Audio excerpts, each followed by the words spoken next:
Alabama abortion clinic bombing suspect Eric Rudolph is still on the loose. Investigators think he's taken refuge in caves and old mines in a densely forested part of North Carolina. If he is living off the land. How long can he last in the wilderness?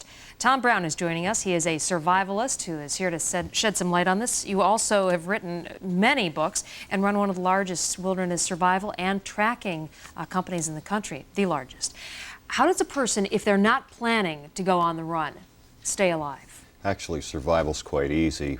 My first level of classes, which only last a week, most of my students could go out into pretty much any wilderness with nothing and survive. What is it? The key is what? Learning what's edible and what's not? The key is first shelter. That's the primary one. Then water, then fire, then food.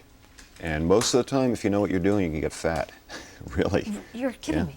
Now, shelter meaning you look for places that are already constructed or learn how to build your own shelter? Construct your own. Probably one of the best is called a debris hut. Pile of leaves held together with a skeleton. You crawl into it. It's like a big sleeping bag. Mm-hmm.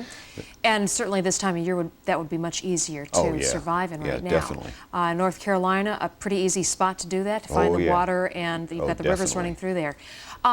When a person goes out and they want to slip away, not be found, what is the key that usually a tracker such as yourself will look for when trying to find that person? Every little nuance. What slip do they make? Every little nuance in the ground tells a tracker something. What you have to do first is establish a fresh trail, and that's done by cutting track, making large circles until you can pick up a set of tracks. And then simply follow him with your eyes where he walks. How do you find a track? I mean, I know you look for the broken twigs and you look for the crushed leaves and those sort of things, but how do you know that's the person you're looking for, or an animal, or someone else? Everybody walks differently. Every shoe is worn differently. And all you have to do is know his pressure release patterns, and it's like a fingerprint to a tracker. Really? And it weeds them out of everybody else with like shoes on.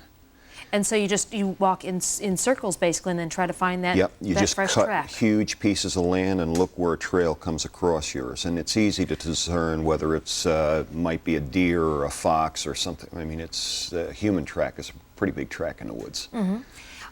How much experience do you have to have in survival skills and knowing what a tracker is going to look for to actually lose yourself in the wilderness? Actually, not much. Look at it this way.